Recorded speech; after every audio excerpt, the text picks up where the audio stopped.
কাল কিয়ামতের দিনটা বড় ভয়ঙ্কর হবে, এত ভয়ঙ্কর বন্ধু।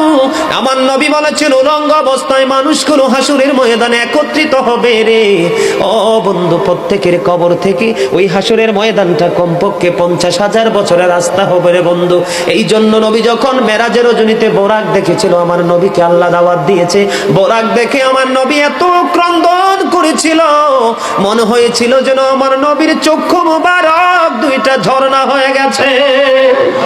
এই যুবক, কাল কিয়ামতের দিন ঘাম এত ঘামবে রে, কেউ মাজা পর্যন্ত, কেউ নাভি পর্যন্ত, কেউ বা আবার পুরো শরীর বন্ধু ঘামের নিচে ডুবে থাকবে, আবার মাথার মগজ টকবক টকবক করে উতরাইতে থাকবে রে।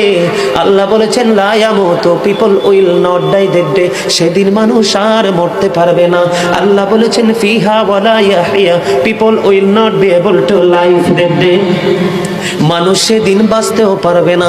আমার আল্লাহ বলেছেন অমাহুম আনহা বিগাইবিন, people will not be able to escape that day, সেদিন মানুষ সেখান থেকে পালিয়ে যেতেও পারবো না রে। দুর্গাপুরের যুবক, হাদিস শরীফের মধ্যে এসেছে কাল কিয়ামতের দিন আল্লাহর আরশের ছায়া ছাড়া কোনো ছায়া থাকবে না। ওই কাল কিয়ামতের দিন এই দুর্গাপুরের যুবকগুলো চাইয়া দেখেন চাতক পাখির মতো বসে আছে। আমার কাছে এত সুন্দর লাগে রে যুবক, আমার হৃদয়টা ঠান্ডা হয়ে গেছে, কলিজা ছুঁয়ে গেছে তোমাদের উপস্থিতি এবং মনোযোগ। আল্লাহ রাব্বুল আলামিন হাদিস শরীফের মধ্যে এসেছে কাল কিয়ামতের দিন আর 7 শ্রেণীর মানুষকে আল্লাহর আরশের ছায়ার নিচে জায়গা দিবে রে।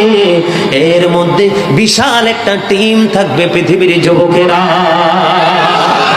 জোরে জোরে সুবহানাল্লাহ।